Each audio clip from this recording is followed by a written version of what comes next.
नमस्कार, यो समाचारमा स्वागत छ। म शशि नेपाल। म अपेक्षा तिमिल सेना। सुरु गरौं अहिलेसम्मका प्रमुख समाचारबाट।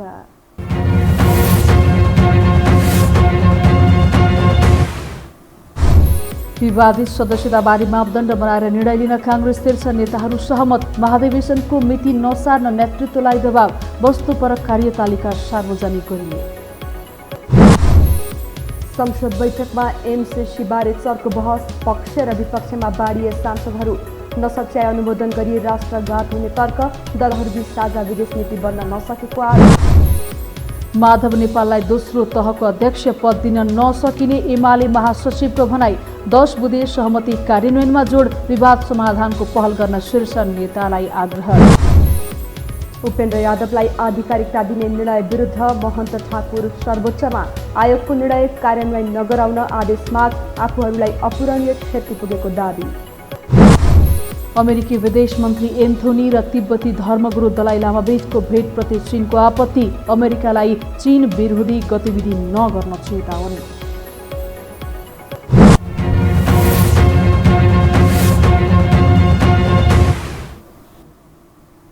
अब समाचार विस्तारमा। नेपाली कांग्रेसका शीर्ष नेताहरू विवादित क्रियाशील सदस्यता विवाद नयाँ मापदण्ड बनाएर समाधान गर्न सहमत भएका छन्। आज कांग्रेस सभापति शेरबहादुर देउवाको निवास बुढानीला कण्ठमा बसेको शीर्ष नेताहरूको बैठकमा विवादित विषय टुङ्ग्याउन नयाँ मापदण्ड बनाउने सहमति जुटेको हो। सभापति देउवा, वरिष्ठ नेता रामचन्द्र पौडेल, कृष्ण प्रसाद सिटौला, सहमहामन्त्री प्रकाश शरण महत, नेता मेनिन्द्र रिजाल र रमेश लेखक सहभागी बैठकले नयाँ मापदण्डको खाका तयार पारेको बताइन्छ।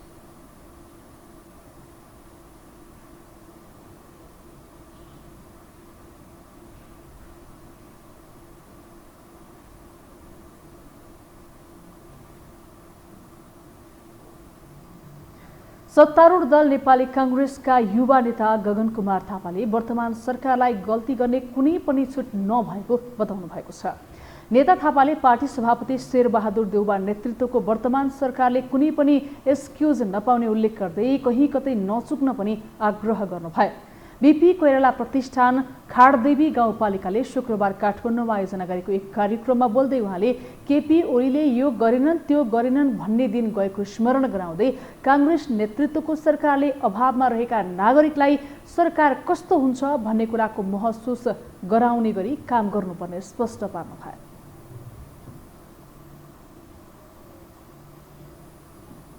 तर प्रत्येक कांग्रेसको धर्म भनेको यो बेलामा हामीले दुःख पाएको, अभावमा भएको, कहीँ न कहीँ कुनै न कुनै सहयोगी हात खोजिरहेको यो अहिलेको यो अवस्थाको बेलामा मान्छेले रोजगारी गुमाएको छ, उपचार गर्न पाएको छ। यो सबै कुरामा कहीँ न कहीँ मद्दत गर्न सक्यो भने नेपाली कांग्रेस एउटा कार्यकर्ताले मैले मेरो राजनीतिक कर्म गरिरहेको छु भनेर सन्तोष मान्न सक्दछ। यो दुःखको बेलामा कांग्रेसको पहिलो कर्तव्य यही हो र यही दुःखको बेलामा हामी सरकारमा पुगेका छौँ। कांग्रेसको सरकारसँग पनि अब कुनै पनि एक्सक्युज यो सरकारले पाउँदैन। एक ठाउँ पनि चुक्ने सरकारले पाउँदैन। केपी ओलीले यो गरेन त्यो गरेन भनेर भन्ने दिन गयो। हामीले गरेर देखाउनुपर्छ, हाम्रो उपस्थिति देखाउन सक्नुपर्छ र देखाउँछौँ हामी। नेता थापाले सरकारलाई सफल बनाउन सिङ्गो पार्टीले सहयोग गर्नुपर्ने आवश्यकता पनि औल्याउनु भयो। फरक प्रसङ्गमा उहाँले पार्टीको आसन्न 14औं महाधिवेशनको मिति तलमाथि नगर्न पार्टी नेतृत्वलाई दबाव समेत दिनुभयो। पार्टी कार्यालयमा दर्जनौं साथीहरू अनसन बस्नुभयो, जोसुकै होस्, जुनसुकै पक्षको बसेको होस्। त्यहाँ बसेको मान्छे त कांग्रेस बसेको के भनेर बसेको, पार्टीको सदस्यताको बारेमा बसेको। अघि हामीले देशमा थिति बसाल्नुपर्छ भनिरहँदै गर्दा हामीले हाम्रो पार्टीभित्र थिति बसाल्न सकिरहेका छैनौँ। त्यसैले यो अधिवेशन पछाडिको मलाई सोध्नुहुन्छ भने अधिवेशन पछाडि कांग्रेसमा के गर्ने भन्दा मेरो त जम्मा एउटा कुरा छ। कांग्रेसलाई एउटा मन्त्र बनाउनुपर्छ। देश संविधानको शासन, संविधानको विधिको आधारमा देशमा संविधानको शासन चाहिन्छ, संविधानको सर्वोच्चता चाहिन्छ, विधिको शासन चाहिन्छ भन्ने कांग्रेसले संकल्प गर्नुपर्छ। कांग्रेसभित्र पनि विधानको शासन चाहिन्छ। नेता थापाले पार्टीको क्रियाशील सदस्यता सम्बन्धी विवाद समाधान गर्ने थलो पार्टीको पदाधिकारी र पूर्व पदाधिकारी बैठक नभएको पनि स्पष्ट पार्नुभयो।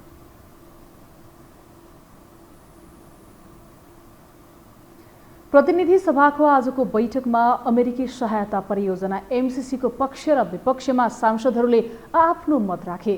केही सांसदहरूले एमसीसी भित्र राष्ट्रघातको बुँदा खुसेको आरोप लगाउँदा केहीले भने दलहरूबीच साझा विदेश नीति नबन्दा समस्या आएको बताए। एक रिपोर्ट।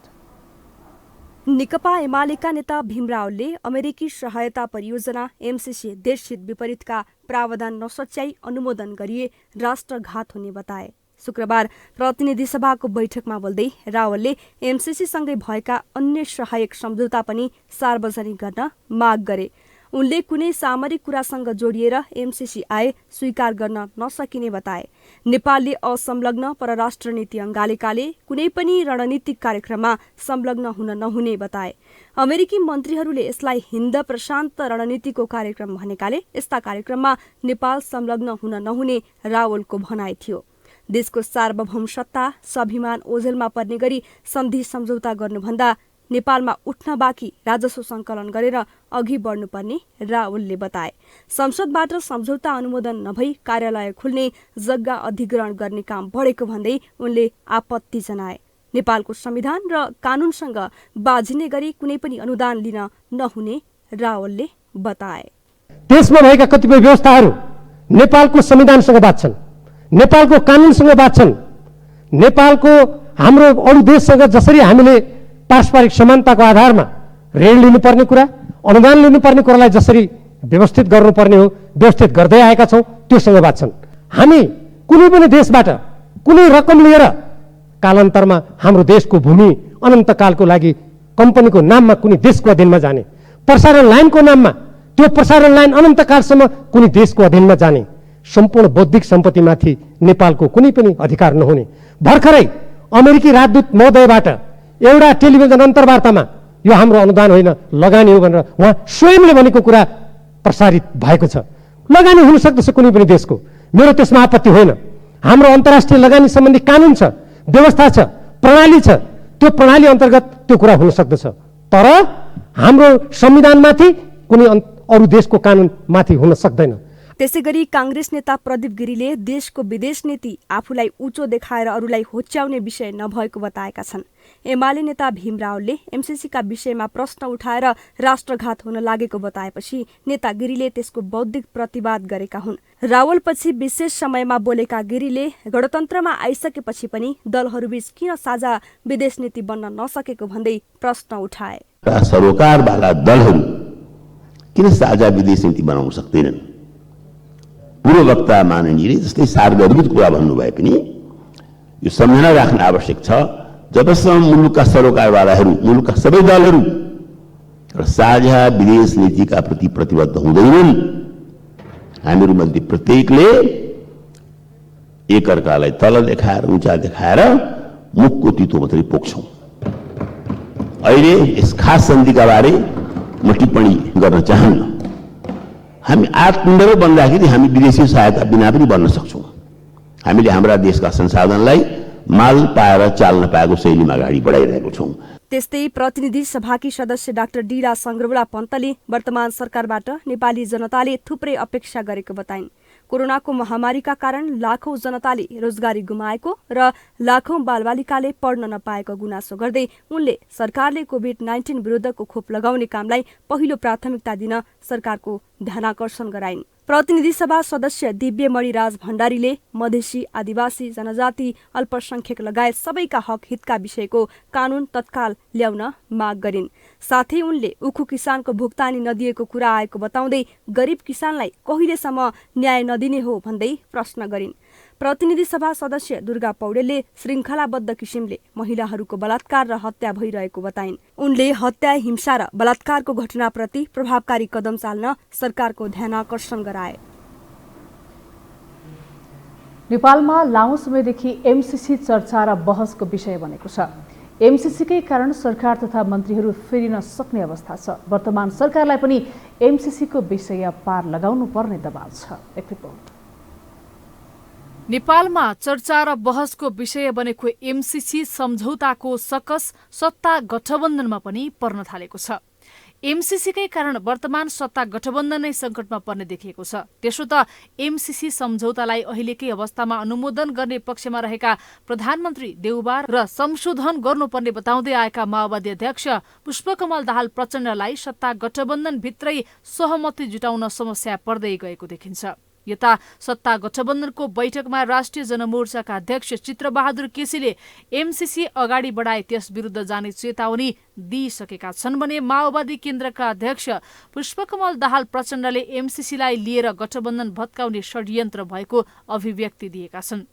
प्रधानमन्त्री भएपछि शेरबहादुर देउबा आफैले एमसीसी बारे कुनै प्रतिक्रिया भने जनाएका छैनन्। यद्यपि आफ्नै अघिल्लो कार्यकालमा एमसीसी सम्झौता भएकाले पारित गराउन सक्नेतर्फ भने धेरैले अड्कल काटेका छन्। एमसीसीकै विषयलाई लिएर सत्तापक्ष बीच पुनः टकराव बढ्ने देखिएको छ। नेपालको स्वतन्त्र परराष्ट्र नीति विपरीतका प्रावधानहरू संशोधन नभई परिवर्तन नभई यदि त्यो सम्झौता गरियो भने त्यो राष्ट्रघात हुनेछ। त्यो नेपाली जनताले विगतमा जे जति असमान सन्धि सम्झौता बेहोरेर आजसम्म बाह्य हस्तक्षेपका अनेक श्रृङ्खलाहरूबाट पीडित हुनु परेको छ। त्यो श्रृङ्खलाको पुनरावृत्ति फेरि हुनेछ। प्रधानमन्त्री छँदा केपी शर्मा ओलीले आफ्नो सरकारको पालामा एमसीसीलाई जस्ताको त्यस्तै संसदबाट अनुमोदन गराउने गरी अगाडि बढाउन खोज्दा तत्कालीन नेकपा भित्रैबाट प्रचण्ड सहितका नेताहरूले विरोध गरेका थिए। संसदको 5औं अधिवेशनको सुरुतिर ओलीले एमसीसी जसरी पनि सोही अधिवेशनमा अनुमोदन गर्नुपर्ने बताएका थिए। त्यति मात्र होइन, ओलीले पढ्दै नपढी एमसीसीको विरोध भएको भन्दै असन्तुष्टि जनाएका थिए। एमसीसी तत्कालीन नेकपाको आन्तरिक राजनीतिक किचलोले एक मुद्दा बनेको थियो, जुन अहिले पनि कायम छ। नयाँ सरकार गठन भएपछि अमेरिकी सरकारको मिलेनियम च्यालेन्ज कर्पोरेसन एमसीसीको सहयोग नेपालले लिन्छ कि लिँदैन भन्ने बहस फेरि सतहमा आएको छ। तर विज्ञहरू भने एमसीसीकै कारण सत्ता गठबन्धनमा फुट आउन सक्ने विश्लेषण गर्न थालेका छन्। पोलिटिक्समा के हुन्न भने नि स्थायी मित्र र स्थायी शत्रु हुन्न। अहिले उहाँहरूको जो मित्र छ कुनै दिन राजनीतिक रूपले शत्रु हुन्छ र एक हिसाबले हामीले हेरौँ न, अहिले भएका जो मित्रहरू छन् त्यो एकताका काङ्ग्रेसको शत्रु थियो होइन, अहिले त्यही सबभन्दा मित्र छन्। प्रचण्ड र केपी ओली एकताका एकदम नजिकका मित्र थिए, अहिले प्रधान शत्रु छन्। भनेपछि स्थायी शत्रु र स्थायी मित्र राजनीतिमा कहिले हुँदैन। त्यस कारणले पोलराइजेसन राजनीतिमा भइरहन्छ। त्यस कारणले अहिलेको पछिल्लो समय चाहिँ यो एमसीसीले फेरि एउटा पोलराइजेसन सदनमा ल्याउँछ कि भन्ने कारणले प्रधानमन्त्रीले एमसीसीलाई सदनमा लानुहुन्न कि भन्ने मलाई लाग्छ। सरकारलाई गलपासो बन्ने गरेको एमसीसीको विषयले अब कस्तो रूप लिएला त्यो आगामी दिनले नै देखाउनेछ। एमसीसीलाई पार लगाउनु पर्ने दबावमा रहेको सत्ता गठबन्धनमा पनि यो विषय कसरी अगाडि बढ्छ भन्ने विषयलाई चासोका साथ हेरिएको छ। अब बाँकी समाचार। क्रियाशील सदस्यताको विवादकै कारण सत्तारूढ दल नेपाली काङ्ग्रेसको 14औं महाधिवेशन तोकिएको मितिमा हुन सकेन। साउन 12 गतेका लागि तोकिएको वडा अधिवेशन स्थगित भएपछि स्वतः केन्द्रको महाधिवेशन समेत अनिश्चित बनेको छ। एक रिपोर्ट। यसअघि सार्वजनिक कार्यतालिका अनुसार अब भदौ 16 देखि 19 सम्म 14औं महाधिवेशन नहुनेमा नेताहरू लगभग ढुक्क बनेका छन्। क्रियाशील सदस्यता विवाद अर्थात् क्रियाशील सदस्य बन्न चाहने र बन्न नदिने पार्टीभित्रको परिपाटीले महाधिवेशन अन्यलमा परेको हो। बेसङ 2003 सालमा नेपाली राष्ट्रिय काङ्ग्रेसको गठन भएको र 2006 सालमा नेपाली राष्ट्रिय काङ्ग्रेस र नेपाल प्रजातन्त्र काङ्ग्रेस बीच एकीकरण भए पश्चात नेपाली काङ्ग्रेस भई हालसम्म आइपुग्दा 14औं महाधिवेशन गर्ने अवस्थामा पुगेको नेपाली काङ्ग्रेस पार्टीमा कुनै व्यक्तिले म काङ्ग्रेसको सदस्य हुन्छु भन्दा पनि नपाइने अवस्था छ। पाए पनि जोगाउन धौधौ पर्छ। काङ्ग्रेस कार्यकर्ता वा नेता बन्न अथवा महाधिवेशनबाट नेतृत्व चुन्नका लागि निर्णायक मानिएको क्रियाशील सदस्यता पाउन त झनै हम्मे पर्ने गरेको छ। अब पार्टी कब्जा गर्ने किसिमले केही नेता साथीहरू जानुभयो, त्यो राम्रो सङ्केत होइन। काङ्ग्रेस बन्छु भन्ने साथीहरूलाई दिँदा केही फरक पर्दैन। त्यो पार्टीमा आफू नेतृत्वमा आफू हाबी हुन अथवा त्यसलाई आफूले भनेको मान्छेलाई जिताउन वा आफू जित्नको लागि नै नदिया हो। काङ्ग्रेसमा अहिले आएर अवस्था यस्तो आएको छ कि तपाईँ सदस्य बन्नका लागि काङ्ग्रेसको सिद्धान्त र आदर्श मन परेर मात्रै हुँदैन, बीपीको समाजवाद मात्रै मन परेर पनि हुँदैन। सजिलै क्रियाशील सदस्यता पाउन त कि नेताको आफन्त हुनुपर्छ, कि अनुयायी हुनुपर्छ, कि त अन्धभक्त नै हुनुपर्छ।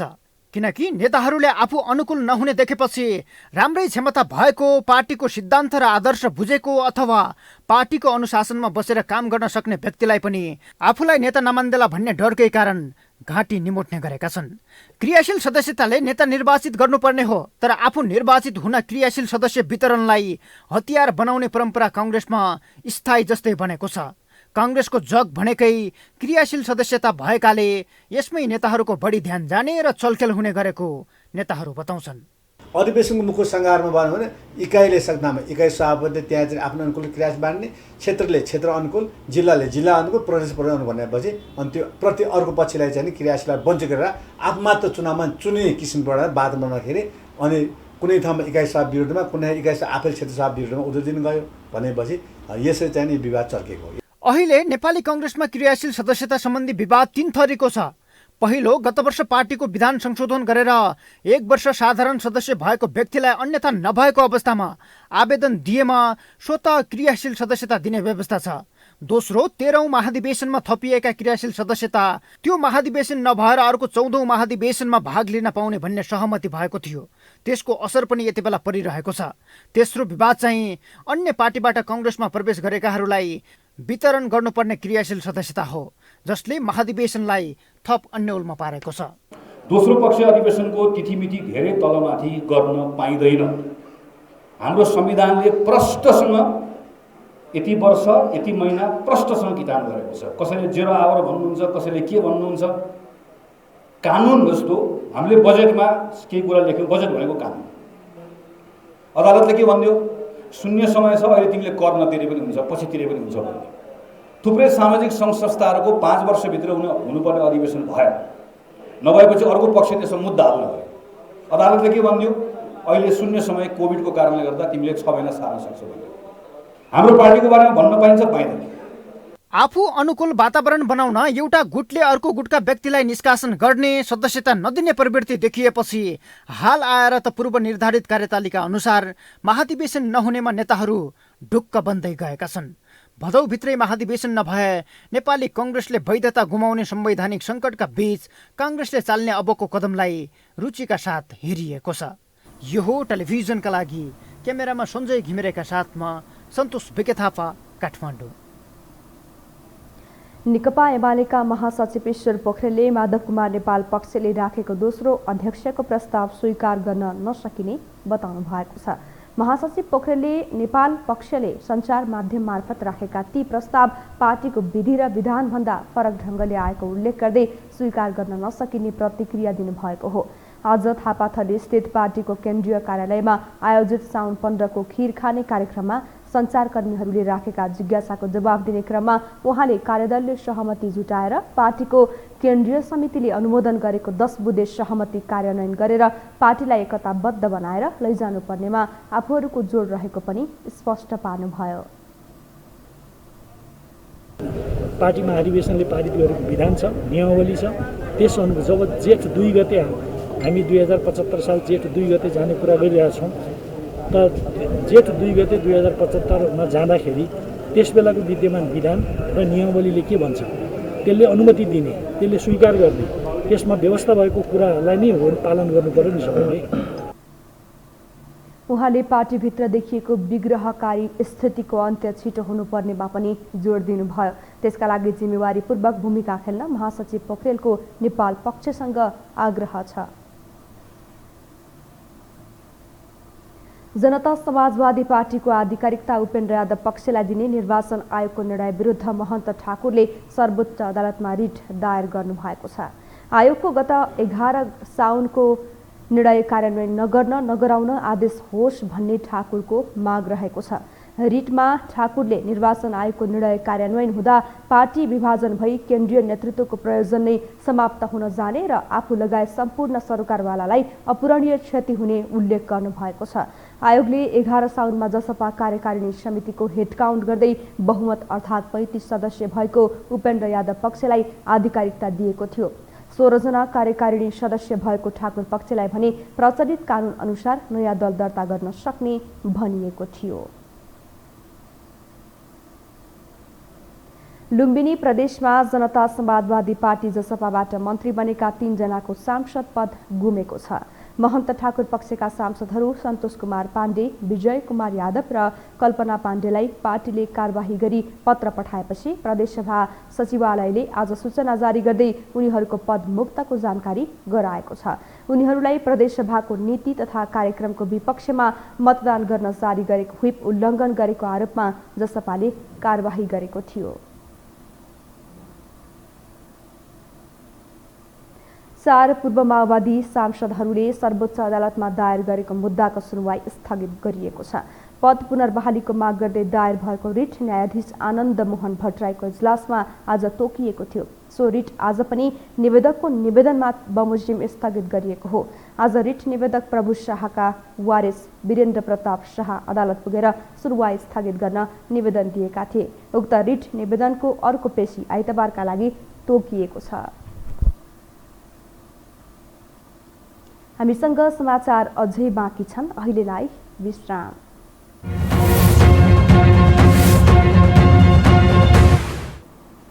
विश्रामपछि स्वागत छ। अब बाँकी समाचार। लुम्बिनी प्रदेशका प्रमुख अमिक शेरचनले विकट बस्तीमा बस्ने जनताको जीवनस्तर उठाउने कामलाई पहिलो प्राथमिकतामा राख्न प्रदेश सरकारलाई आग्रह गर्नुभएको छ। आज प्रदेश प्रमुखको कार्यालयमा पदभार ग्रहण गर्दै उहाँले विपन्न जनताको जीवनस्तर माथि उठेमा मात्र आर्थिक समृद्धि हासिल गर्न सकिने बताउनुभयो। प्रमुख शेरचनले विद्यमान समावेशी र समानुपातिक सहितको संघीय व्यवस्था अन्तर्राष्ट्रिय जगतका लागि उदाहरणीय भएको जनाउँदै संविधान अनुसार यो व्यवस्थाको सही कार्यान्वयन गर्नुपर्ने उल्लेख गर्नुभयो। जनताको बलिदानबाट हामीले नयाँ अहिले यति बेला संघीय व्यवस्था र गणतन्त्र, धर्मनिरपेक्षता, समावेशी र समानुपातिक व्यवस्था अन्तर्गत हामी अहिले छौँ। यो व्यवस्था विश्वमा नयाँ छ। यस प्रकारको व्यवस्था लोकतन्त्र छ दुनियाँभरि, धेरै मुलुकहरूमा लोकतन्त्रहरू छन्, तर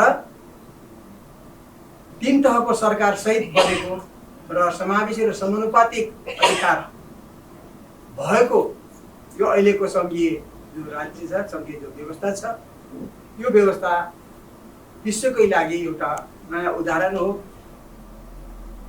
संविधानले निर्दिष्ट गरेका अधिकारभन्दा बाहिर जाने छुट कसैलाई नभएको उहाँको भनाइ थियो। राष्ट्रिय सभा अन्तर्गतको राष्ट्रिय सरोकार तथा समन्वय समितिले राष्ट्रिय गौरवका आयोजनाको बजेटको स्रोत सुनिश्चितता गर्न सरकारलाई निर्देशन दिएको छ। आज सिंहदरबारमा बसेको बैठकले राष्ट्रिय गौरवका आयोजनाको बजेटको स्रोत सुनिश्चितता र कार्यविधि सञ्चालनको स्पष्ट मापदण्ड ल्याउन निर्देशन दिएको हो।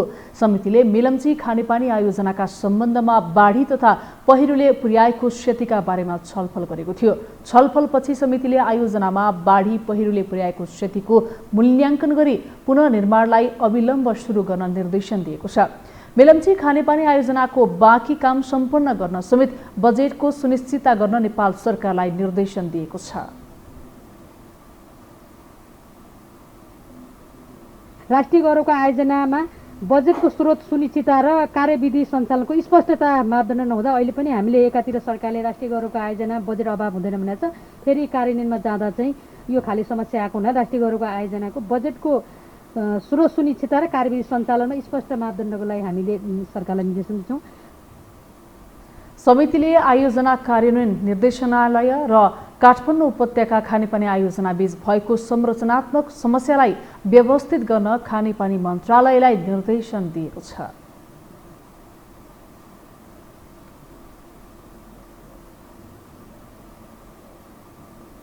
पछिल्लो 24 घण्टामा नेपालमा थप 3611 जनामा कोरोना संक्रमण पुष्टि भएको छ।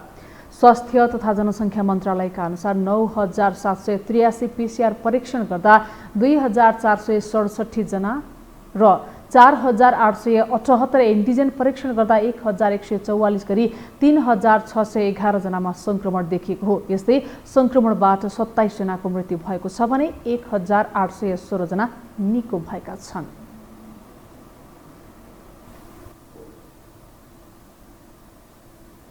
अब बाँकी समाचार। चीनले नेपाललाई थप 16 लाख डोज खोप अनुदानमा उपलब्ध गराउने भएको छ। आज अर्थमन्त्री जनार्दन शर्मासँगको भेटमा चिनिया राजदूत हौ याङशीले सो परिमाणको खोप उपलब्ध गराउने प्रतिबद्धता जनाउनु भएको हो। चीनले यसअघि नेपाललाई 18 लाख डोज खोप अनुदानमा उपलब्ध गराइसकेको छ। भेटमा चिनिया राजदूत याङशीले नवनियुक्त अर्थमन्त्री शर्मालाई बधाई दिँदै जुनसुकै सरकार आए पनि नेपाललाई हेर्ने चिनिया नीति र दृष्टिकोणमा परिवर्तन नआउने बताउनुभयो। काठमाडौँ महानगरले 50 वर्षभन्दा माथि उमेरका व्यक्तिहरू, शिक्षक, शिक्षिका र सार्वजनिक यातायातमा मजदुरहरूलाई कोरोना विरुद्धको खोप लगाइरहेको छ। तर वडा नम्बर 9 को खोप केन्द्रमा भने यी समूहका भन्दा पहुँचका भरमा अन्यले नै खोप लाउने गरेको भेटिएको छ। अर्थात् खोप पाउनुपर्नेहरू बाहिर घन्टौँ घाममा लाइनमा बस्न बाध्य बन्दा पहुँच हुनेहरूले भने मापदण्डमै नपरे पनि कोरोना खोप लगाइरहेका छन्। एक रिपोर्ट। यो दृश्य हो काठमाडौँ महानगरपालिका वडा नम्बर 9 स्थित 32 पुतलीको। यहाँ रहेको अनुप फुडल्यान्डलाई कोरोना विरुद्धको खोप केन्द्र बनाइएको छ, जहाँ सयौंको संख्यामा सर्वसाधारणहरू खोप लगाउन आएका छन्। महानगरले 50 वा सोभन्दा माथिको सबै उमेरका व्यक्तिहरू, शिक्षक, शिक्षिका र सार्वजनिक यातायातका मजदुरहरूलाई खोप लगाइरहेको छ। तर यो हेर्नुहोस् त, खोप लगाउन भित्र बसेका उनीहरू कोही पनि यो मापदण्डमा पर्दैनन्। होइन टिचर हो कि भन्नु होइन टिचरहरू हुन सक्छ होइन हाउसवाइफ हो हजुर एज चाहिँ एज मेरो 40 हजुर हाउसवाइफ मात्रै हाउसवाइफ कसरी पाउनु भयो त हजुर बडो लकी हुनुहुँदो रहेछ है लकी त के हुनु हामी सर्वसाधारण होइन मतलब टिचरहरू हो कि होइन केही होइन तपाईँ केही होइन तपाईँ हजुर कसरी भित्र छिर्नु भयो भने यहाँ लाइनमा बसेर कति वर्ष पुग्नुभयो म हजुर 38 हजुर स्वयंसेवा गर्ने केही भन्नु भएन है होइन बाहिर पनि हजुरहरूकै एजको हुनुहुन्छ र अनि कसरी छिर्नु भएको छ भने ए होइन छिरिरहेको छ त अरूहरू पनि है हजुर सबैजना छिरिरहेको छ तपाईँ क्राइटेरिया त होइन होइन त्यस्तो त केही होइन। खोप केन्द्रमा स्वयंसेवक दाबी गर्ने थुप्रै भेटिन्छन्, जसमा कोही भने छेउछाउकै व्यापारीहरू हुन्। तर उनीहरूलाई न महानगरले खटाएको हो न त वडाले नै। त्यसो भए उनीहरू यहाँ किन स्वयंसेवक बनेर बसिरहेका छन् त? अनि किन मापदण्ड नपुगेका यतिका मानिसहरू भित्र छन्, जबकि बाहिर खोप पाउने मापदण्डमा परेकैहरू घन्टौँबाट तातो घाममा लाइनमा बसिरहेका छन्? यसबारे प्रश्न गर्दा उनीहरू नै धम्कीको भाषा बोलिरहेका थिए। होइन एउटा कुरा नि हामी त सोचपूर्त एउटा भलुन्ट्री गरिरहेछौँ। एउटा कुरो है म नै म कोही पनि होइन, म त व्यक्तिगत पर्सनल्ली यहाँनिर मेरो अफिस नजिकै छ होइन, मेरो गणपति ट्रेड कन्सर्न किन आउन नहुने यहाँ स्वयंसेवकका रूपमा रहेका यी राजु सिंह भने पहिले मापदण्डमा परेकाहरूलाई नै खोप दिएको र उनीहरू आउन थालेपछि मात्र बाँकी रहेका खोप अरूलाई लगाइने बताउँछन्। तर हेर्नुहोस् त, मापदण्ड नै नपुगेकी यी महिला हाम्रै अघि भित्र पस्ने तयारीमा थिइन्। बाहिर यत्रो लाइन हुँदाहुँदै उनी जस्ता धेरैजना पहुँचकै भरमा भित्र पसिसकेका छन्। उनलाई भने हामी त्यही भएको कारण भित्र पस्नबाट रोकियो।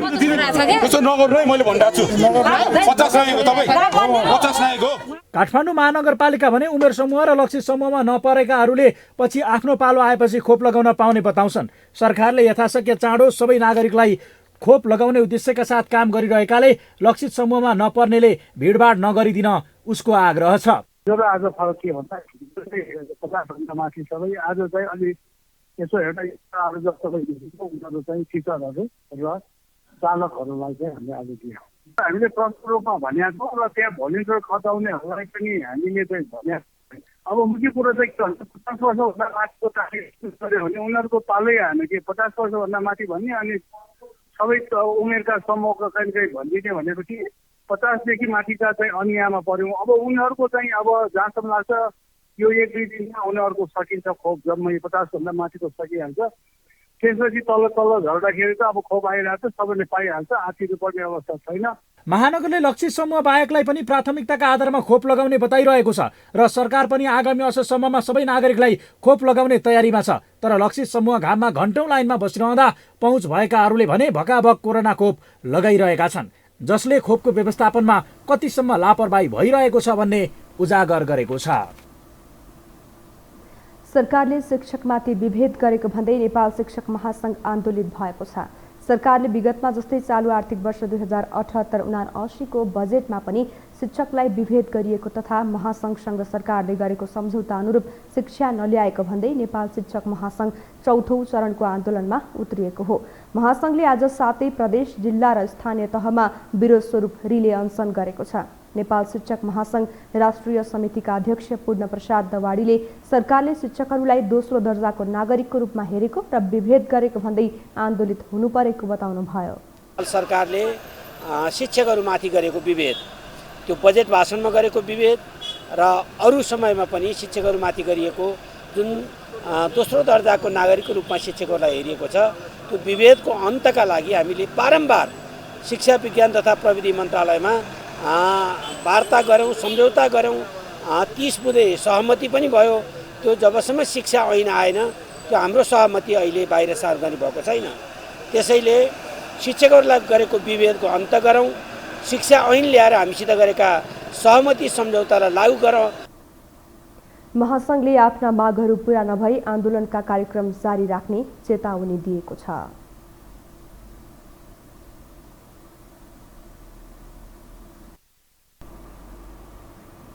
अब पालो आर्थिक समाचारको।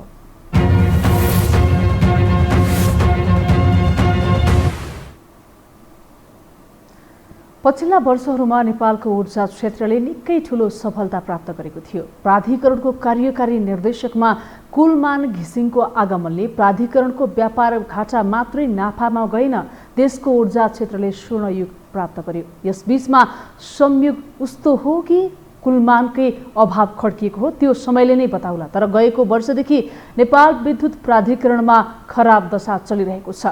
निरन्तर नाफाको दायरा खुम्चिरहेको छ। विद्युत खपत फात्तै बढ्दा पनि प्राधिकरणमा कसको चलखेल चलिरहेको छ त? एक रिपोर्ट। कुनै बेला 18 घण्टासम्मको लोडसेडिङ खेपेको नेपालका लागि अहिले देशैभित्र उत्पादन भएको जलविद्युत नै प्रशस्त रहेको छ। नेपालको अपुग आन्तरिक माग पूरा गर्न सक्ने 456 मेगावाटको माथिल्लो तामाकोसी निर्माण सम्पन्न भएर पहिलो युनिटबाट बिजुली उत्पादन सुरु भएको छ। यसरी हेर्ने हो भने अब भारतको महँगो बिजुली नेपालले किन्न पर्ने छैन। देश बिस्तारै जलविद्युतमा आत्मनिर्भर बन्दै गएको छ भने खपत पनि बढिरहेको छ। यसरी हेर्दा नेपाल विद्युत प्राधिकरणको नाफा बढ्दै जानु पर्ने हो, तर अवस्था भने फरक छ। तथ्यगत रूपमै हेर्ने हो भने गत आर्थिक वर्ष 2077-78 मा नेपालमा विद्युत खपत उच्च दरमा वृद्धि भएको छ। महामारीका बीचमा पनि प्रणालीमा उच्च दरको माग देखिँदा खपत करिब 14% बढेको छ। तर गत वर्ष प्राधिकरणले करिब 5 अर्ब मात्रै नाफा कमाएको अनुमान छ, जुन त्यसभन्दा अघिल्लो आर्थिक वर्षको तुलनामा आधा भन्दा पनि कम हो। कुलमान घिसिङले नेतृत्व सम्हालेको अन्तिम वर्ष प्राधिकरणले 11 अर्ब नाफा कमाएको थियो, तर त्यो दर निरन्तर घट्दै अहिले माइनसमा आइपुगेको छ। ऊर्जा मन्त्रालय हाकिसकेकाहरू विद्युत प्राधिकरणमा पुनः कुलमान घिसिङलाई नै दोहोर्याउनु पर्ने बताउन थालिसकेका छन्। मैले त्यतिखेर कुलमान घिसिङजीलाई नै कन्टिन्यू गर्नको लागि मैले प्रस्ताव लगेँ। प्रधानमन्त्रीले मान्नु भएन, ओलीजीले मान्नु भएन। म त सार्वजनिक रूपले बोलेको छु। अहिले प्रधानमन्त्रीजी यदि चाहिँ ऊर्जा मन्त्रीले कम्फोर्टेबल फिल गर्नु भने कुलमानजी वा उहाँ जस्तै व्यवस्थापकले राख्ने र मुख्य गरी मन्त्रीजीले त्यसमा कमान गर्ने, प्रधानमन्त्रीले हस्तक्षेप नगर्ने भयो भने पुरानै अवस्थामा त्यो संस्था फर्किन्छ सम्भव छ। पछिल्लो समय कुलमान घिसिङ बाहिरिएर कार्यकारी नेतृत्वमा नयाँ अनुहार आएसँगै प्राधिकरणको नाफा घट्दो छ भने चुहावट बढिरहेको छ। फलतः बारम्बार आलोचना समेत खेपेको यो नेतृत्वले निःशुल्क विद्युत वितरण गर्ने जस्तो महत्वाकांक्षी योजना पूरा गर्नेमा धेरैले आशंका व्यक्त गरेका छन्। अहिलेको प्राधिकरणको राम्रो काम गर्न नसकेको पूर्व ऊर्जा मन्त्रीहरूले समेत स्वीकार छन्। यस्तो नेतृत्वबाट निःशुल्क विद्युत वितरण गर्ने कुनै सम्भव नहुने देखिन्छ। अर्थात् प्राधिकरणको बढ्दो घाटा र बढ्दो चुहावटले उसको व्यावसायिकता माथि नै प्रश्न उठ्न थालेको छ। निःशुल्क दिने कुरा सम्भव छ, तर त्यो निश्चित युनिट मासिक रूपले हामीले कति युनिटसम्म दिन सक्छौँ त्यसमा निर्भर गर्छ। प्राविधिक रूपमा हेर्ने हो भने पनि पहिले हप्ता दिनमा मर्मत सम्भारको काम हुने आयोजनाहरूमा अहिले 1 महिना लाग्ने गरेको छ। अर्थात् नियमितताको अभावले पनि चुहावट बढेको छ। यसको प्रभाव विद्युत उत्पादनमा पनि पर्ने गर्छ। वर्षायामको समयमा उच्च क्षमतामा उत्पादन हुने भए पनि मर्मतमै लामो समय लाग्दा खेर गइरहेको छ, जसले भारतको महँगो विद्युत आयात बढ्छ। यस्तो अवस्थाको व्यवस्थापनबाट निःशुल्क बिजुली वितरण कसरी सम्भव होला त? हामीसँग अन्तर्राष्ट्रिय र खेल समाचार बाँकी नै छन्। अहिलेलाई विश्राम।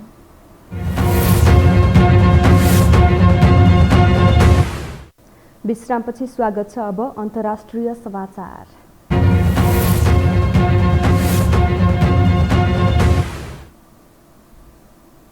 अमेरिकी विदेश मन्त्री एन्थोनी ब्लिङ्कन र तिब्बती बौद्ध धर्मगुरु दलाई लामाका प्रतिनिधिबीच नयाँ दिल्लीमा भएको भेटप्रति चीनले आपत्ति जनाएको छ। चीनको आक्रोशप्रति अमेरिकाले भने कुनै प्रतिक्रिया जनाएको छैन। उक्त भेटप्रति आपत्ति जनाउँदै तिब्बतको विषय आफ्नो नितान्त आन्तरिक मामिला भएको र यसमा कुनै पनि विदेशी हस्तक्षेप स्वीकार्य नहुने चिनिया विदेश मन्त्रालयले बताएको छ। साथै अमेरिकालाई फेरि यस्ता गतिविधि नगर्न चेतावनी समेत दिएको छ। यता तिब्बतलाई चीनबाट अलग गर्ने प्रयासमा लागेका दलाई लामालाई भेटेर अमेरिकी विदेश मन्त्री ब्लिङ्कनले ठूलो भूल गरेको चीनले आरोप लगाएको छ। अब पालो खेल समाचारको।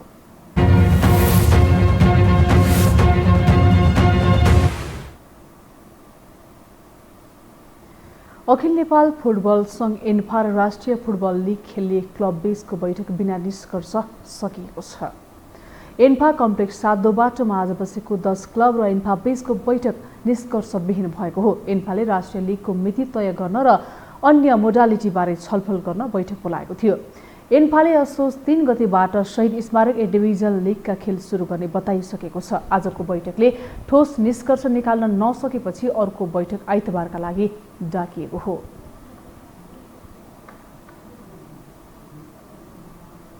खेल समाचारसँगै हामी यो समाचारको अन्त्यमा आइपुगेका छौँ। बिदा हुनु अघि प्रमुख समाचार पुनः एकपटक।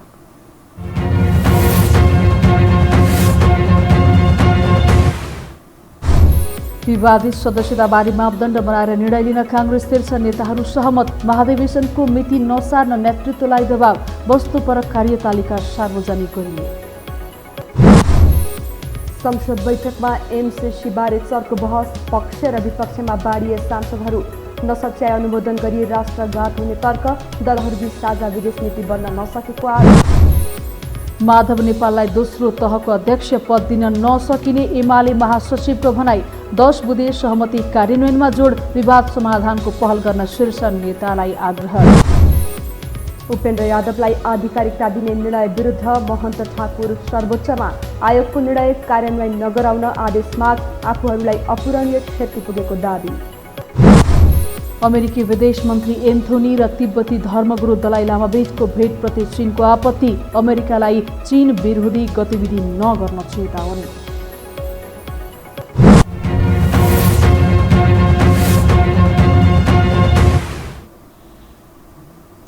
हवस् त यो समाचार सकियो। समाचार बुलेटिनका साथै यो टेलिभिजनका सम्पूर्ण कार्यक्रम यो टेलिभिजन.com, यो खबर.com, युट्युब र फेसबुकमा पनि पढ्न र हेर्न सक्नुहुनेछ।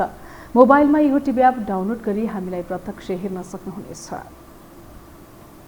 तथ्य सहितको निष्पक्ष समाचारका लागि हेर्दै रहनुहोला यो टेलिभिजन। नमस्कार।